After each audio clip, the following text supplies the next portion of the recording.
नमस्कार दोस्तों, आज की वीडियो में हम जानेंगे पानी पीने के नियम। इस पुस्तक में राजीव जी द्वारा पानी पीने के बहुत सारे नियम बताए गए हैं जो हमारे स्वास्थ्य के लिए लाभकारी सिद्ध होंगे। तो पहला नियम है, भोजन के अंत में या बीच में पानी पीना विष के बराबर है।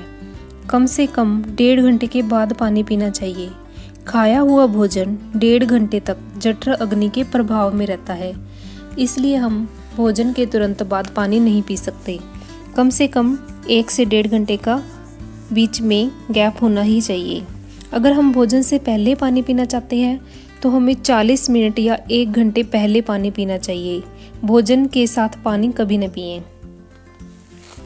और सुबह उठते ही दांत मुंह धोए बिना सबसे पहले पानी पिएं। सुबह उठते ही हमारे मुंह में जो लार होती है वो हमारे स्वास्थ्य के लिए बहुत अच्छी होती है, इसलिए हमें कुल्ला करने से पहले ही सीधा पानी पीना चाहिए, फिर ब्रश कर सकते हैं।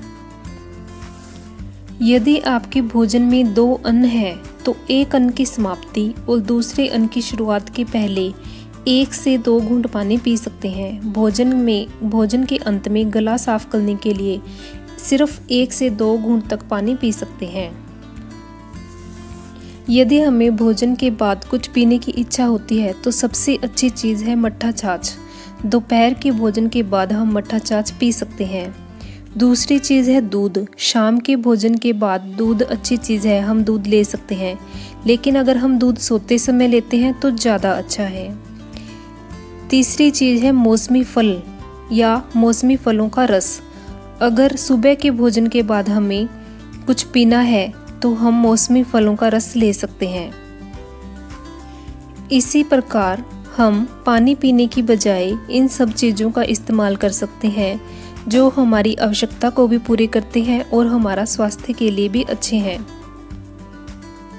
इसके अलावा फल खाना जूस पीने से बहुत अच्छा माना गया है, क्योंकि जूस में सारे फाइबर निकल जाते हैं।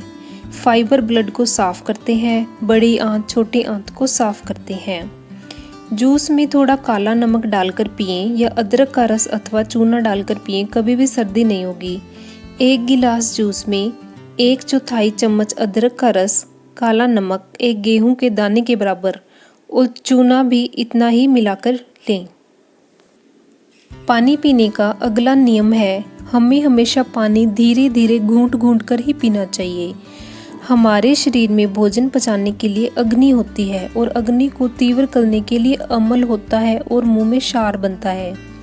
लार के रूप में अम्ल और क्षार आपस में मिलकर न्यूट्रल हो जाते हैं। अम्ल का मतलब जिसका pH 7 से कम है और क्षार का मतलब जिसका pH 7 से अधिक है।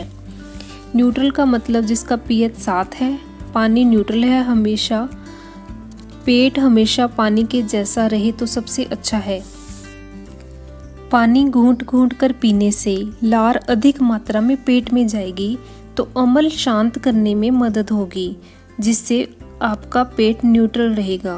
सभी जानवर पशु पक्षी घूंट घूंट कर या चाट चाट कर पानी पीते हैं, इसलिए ये मनुष्य से ज़्यादा स्वस्थ है। पानी घूंट घूंट कर पीने से वजन नहीं बढ़ता, अर्थात शरीर की बनावट के हिसाब से संतुलित रहता है। अगला नियम है, हमें पानी हमेशा शरीर के तापमान के हिसाब से और मौसम के हिसाब से ही पीना चाहिए। शरीर के तापमान के बराबर का ही पानी पिएं, यानी गुनगुना पानी पिएं जिसका तापमान 27 से 37 डिग्री के बीच का हो। मिट्टी के बर्तन का पानी 27 डिग्री तापमान का होता है। ये मिट्टी की तासीर के कारण होता है। हमें कभी भी बहुत ज़्यादा ठंडा पानी नहीं पीना चाहिए। मिट्टी के बर्तन का पानी सबसे अच्छा रहता है गर्मियों के लिए, क्योंकि ठंडा पानी पीने से पेट को उसे सामान्य तापमान पर लाने के लिए अतिरिक्त ऊर्जा की ज़रूरत होती है और अतिरिक्त ऊर्जा के लिए अतिरिक्त खून की आवश्यकता होती है, जिससे कि अलग अलग हिस्सों से इसकी पूर्ति होती है। इससे उस हिस्सों में खून की कमी होने लगती है। इस क्रिया में गुरुत्वाकर्षण बल के कारण सबसे ज़्यादा दिमाग से रक्त आता है, उसके बाद हृदय का रक्त है। रक्त की कमी के कारण अंग काम करना बंद कर देते हैं, इसलिए इसके कारण ब्रेन हेमरेज, लकवा, हृदयघात जैसी बीमारियां हो सकती हैं। ठंडा पानी पीने से सबसे पहले बीमारी कोष्ठबद्धता की होती है, क्योंकि ठंडा पानी पीते रहने से बड़ी आंत संकुचित होती है। फ्रिज का पानी, बर्फ डाला हुआ पानी और आइसक्रीम जैसी वस्तुएं कभी न खाएं। सुबह गुनगुना पानी पिएं अथवा तांबे के बर्तन में रखा हुआ पानी पिएं।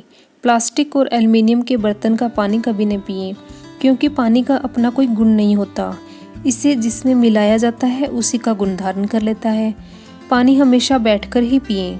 18 वर्ष से कम के लोगों के लिए 750 मिलीलीटर, 18 से 60 वर्ष के बीच के लोगों के लिए 1 से 1.25 लीटर और 60 से अधिक वर्ष के लोगों के लिए 750 मिलीलीटर पानी आवश्यक है। तांबे के बर्तन में पानी पीते समय हमें एक बात पर ध्यान देना चाहिए।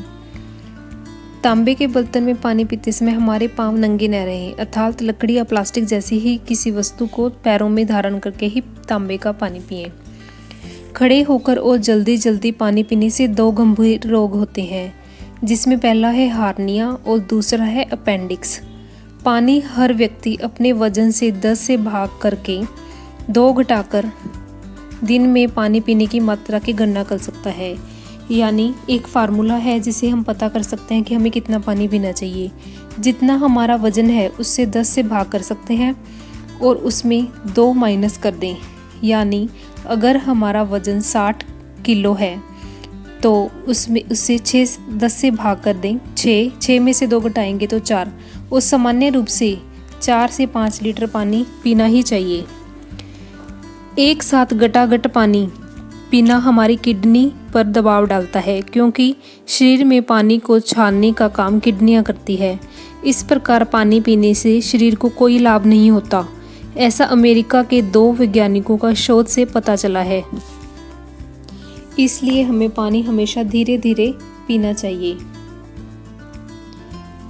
नाभि पूरे शरीर का केंद्र है और बैठने की स्थिति में पृथ्वी का गुरुत्वाकर्षण बल नाभि पर लगता है और खड़े हो जाने की स्थिति में गुरुत्वाकर्षण केंद्र नाभि से खिसक जाता है। गुरुतत्व बल का प्रभाव होने से इसका प्रभाव जठर अग्नि पर पड़ता है, जिसके कारण सुखासन में बैठने की स्थिति में कुछ भी खाने पीने से जल्दी और पूरी तरह हजम हो जाता है, क्योंकि ऐसी स्थिति में एक अतिरिक्त बल काम करता है। इसीलिए हमारे बुजुर्ग कहते हैं कि हमेशा पालथी लगाकर ही खाना खाना चाहिए। तो इसके पीछे ये विज्ञान। इसके अलावा बारिश का पानी सबसे अच्छा होता है। यह पानी 1 साल तक आराम से पी सकते हैं, बिना कोई केमिकल मिलाई। बीच बीच में फिटकरी या चूने के प्रयोग से इसकी शुद्धता को बनाए रख सकते हैं। इसके बाद बहती हुई नदी का पानी जो बर्फीली पहाड़ियों से होकर गुजरता है अथवा पहाड़ों से होकर आता है, सबसे अच्छा होता है। इसके बाद तालाबों का पानी अच्छा होता है, जहां बारिश का पानी इकट्ठा होता है। नल का पानी जो बारिश के पानी से छनकर आता है। एमसीडी के पानी को बिना उबाले न पिएं। और आरओ के पानी की गुणवत्ता कम हो जाती है, क्योंकि उसके शुद्धिकरण में प्रयोग किए जाने वाले केमिकल पानी की पोषकता को समाप्त कर देते हैं। आरओ का पानी साफ तो होता है, लेकिन शुद्ध कभी नहीं होता। आरओ के पानी में क्लोरीन, फ्लोरीन जैसे केमिकल पानी को साफ करने के लिए इस्तेमाल में होते हैं, जो कि हमारे शरीर की दृष्टि से ये सारे केमिकल बहुत ही हानिकारक है। इसलिए पानी को उबाल कर पिएं, यही सबसे अच्छा रहेगा। रिसाइकल किया हुआ पानी बिना उबाले कभी न पिएं। ऐसे पानी को उबालने के बाद इसकी गुणवत्ता और अधिक बढ़ जाती है। होली के बाद और बारिश के दिन पहले दिन तक मिट्टी के बर्तन का ही पानी पिएं। बारिश के पहले दिन से बारिश के अंतिम दिन तक तांबे के बर्तन में रखा पानी पीने से अच्छा होता है। बारिश समाप्त होने के दिन से होली के दिन तक सोने के बर्तन में रखा हुआ पानी अच्छा होता है। मानसिक रोगों से पीड़ित लोगों के लिए सोने के बर्तन में रखा हुआ पानी अच्छा होता है। अल्प विकसित मस्तिष्क की बीमारी में सोने के बर्तन में रखा हुआ पानी अच्छा होता है। कफ की सभी बीमारियों के लिए यह पानी सबसे अच्छा होता है। सर्दी, खांसी, जुकाम के लिए भी सोने के बर्तन में रखा पानी अच्छा माना जाता है। छाती से लेकर सिर तक सारे गहने सोने के होते हैं, ताकि कफ नियंत्रित रहे। छाती से नीचे तक के सारे गहने चांदी के होते हैं। ग्रहों की स्थिति से निपटने के लिए सोने की अंगूठियां पहनी जाती हैं, अन्यथा अंगूठियां चांदी की ही होनी चाहिए। इसके अलावा नींद न आना और अवसाद की बीमारियों के लिए शीशे के बर्तन में रखा हुआ पानी सबसे अच्छा होता है। एक बार पानी गर्म करके सुबह से शाम तक पिया जा सकता है। पीलिया की बीमारी के लिए सबसे अच्छा। दोस्तों, इन छोटे छोटे नियमों का पालन करके हम हमेशा स्वस्थ रह सकते हैं। ये नियम राजीव जी द्वारा लिखित पुस्तक रोगी समय चिकित्सक से लिए गए हैं।